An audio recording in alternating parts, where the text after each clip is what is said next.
কখনো কি মনে হয়েছে তোমার ভেতরে একটা যুদ্ধ চলছে? একদিকে গুনাহের ডাক, অন্যদিকে অন্তরের অনুশোচনা। কখনো কি ভেবেছ আল্লাহ কি এখনো তোমাকে ক্ষমা করতে পারেন? যদি এমন প্রশ্ন তোমার মনে কখনো আসে, তাহলে আজকের গল্পটা ঠিক তোমার জন্যই। তাই ভিডিওটা শেষ পর্যন্ত দেখো। আর যদি ইসলামিক গল্প, তাওবা ও মোটিভেশনাল কন্টেন্ট ভালো লাগে, চ্যানেলটি সাবস্ক্রাইব করো, নোটিফিকেশন অন করে রাখো, যেন পরের গল্পগুলো মিস না করো ইনশাল্লাহ। আহমদ একজন 22 বছর বয়সী তরুণ। ঢাকা শহরের ব্যস্ত রাস্তায় প্রতিদিনের মতোই সে দৌড়াচ্ছে জীবনের পেছনে। বাইরে থেকে দেখলে আহমদের জীবন নিখুঁত। স্টাইলিশ পোশাক, দামি ফোন, বন্ধু বান্ধবের দারুণ সার্কেল, রাতে পার্টি, দিনে সেলফি আর সোশ্যাল মিডিয়ায় status, leaving my best life. কিন্তু ভেতরে ভেতরে আহমদের একটা ভয়ঙ্কর শূন্যতা। নামাজ না, কোরআন না। মায়ের ডাকেও মাঝে মাঝে বিরক্ত হয়ে বলে, মা প্লিজ এসব পুরনো কথা বলো না, এখনকার যুগে কেউ এত কিছু মানে না। তবে সে জানত না একদিন এই কথাগুলি তার জীবনের মোড় ঘুরিয়ে দেবে। আহমদ ধীরে ধীরে আরো গভীরভাবে ডুবে গেল সোশ্যাল মিডিয়া, হারাম সম্পর্ক আর গুনাহের নেশায়। তার বন্ধুদের কাছে সে কুল, কিন্তু একা থাকলে রাতের বেলায় তার বুকে একটা ভারী বোঝা জমে থাকে।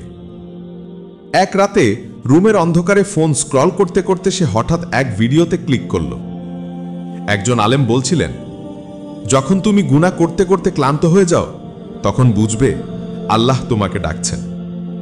এই কথাটা আহমদের বুকের ভেতর কাঁপন ধরিয়ে দিল।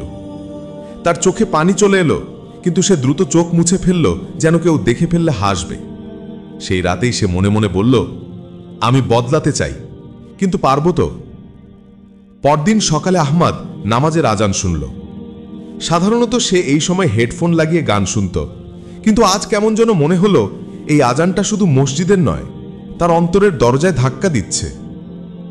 হাইয়া আলা সালাহ, হাইয়া আলাল ফালাহ। সে জানালার বাইরে তাকিয়ে রইল। সূর্যের আলো ছুঁয়ে দিল তার মুখে।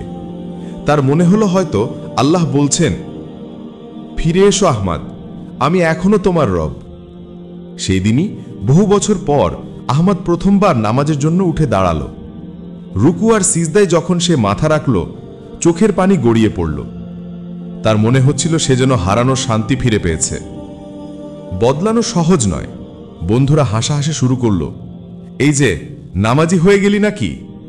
আরে ভাই, তুই কি এখন মৌলবি হবি? কিন্তু আহমদ এবার ভেতরে ভেতরে শক্ত হয়ে গেছে। সে কোরআনের এই আয়াতটা শুনেছিল, নিশ্চয়ই আল্লাহ তওবাকারীদের ভালোবাসেন, সূরা আল বাকারা 222। সে বুঝেছিল মানুষের ভালোবাসা ক্ষণস্থায়ী, কিন্তু আল্লাহর ভালোবাসা চিরস্থায়ী। তাই সে নিজের সোশ্যাল মিডিয়া প্রোফাইল থেকেও গুনাহের ছবি মুছে ফেলল।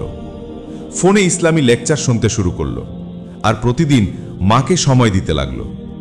একদিন তার মা কান্না করে বললেন, বাবা, আমি ভেবেছিলাম আমার দোয়া হয়তো আর কবুল হবে না। আজ তোমাকে দেখে মনে হচ্ছে আল্লাহ এখনো আমার দোয়া শুনছেন। কয়েক বছর কেটে গেল। আহমদ এখন ইসলামিক মোটিভেশনাল স্পিকার। যে ছেলেটি একসময় রাত কাটাতো গুনাহে, সে এখন রাত কাটায় দোয়া আর তেলাওয়াতে। তার প্রতিটি বক্তৃতার শেষে সে একটি কথাই বলে, আমি পাপী ছিলাম, কিন্তু আল্লাহর রহমত এত বড় যে তিনি আমাকে মাফ করেছেন। ভাই আমার, বোন আমার, তুমি যেই গুনাহেই থাকো না কেন, তওবার দরজা এখনো খোলা। শুধু একবার অন্তর থেকে বলো, ইয়া আল্লাহ, আমি ফিরে আসতে চাই। আহমদের গল্প আসলে আমাদের সবার গল্প। আমরা সবাই কখনো না কখনো ভুল করি, কিন্তু মনে রেখো, গুনাহ করলে তুমি আল্লাহ থেকে দূরে সরে যাও, আর তওবা করলে আল্লাহ তোমার দিকে এক কদম এগিয়ে আসেন। রাসূল সাল্লাল্লাহু আলাইহি ওয়াসাল্লাম বলেছেন, যে তওবা করে সে এমন যেন কখনো গুনাহই করেনি। ইবনে মাজাহ 4250। তাহলে আজ থেকেই শুরু করো, একটি নামাজ, একটি আয়াত, একটি তওবা। হয়তো এটাই হবে তোমার জীবনের আসল পরিবর্তন। শেষ কথা, যদি আহমদের এই গল্পটি তোমার মনে একটুখানি আলো জ্বালিয়ে দেয়, তাহলে ভিডিওটি লাইক করো, শেয়ার করো, আর অবশ্যই চ্যানেলটি সাবস্ক্রাইব করো, যাতে আমরা একসাথে শিখতে পারি কিভাবে অন্ধকার থেকে আলোয় ফেরা যায় ইনশাআল্লাহ।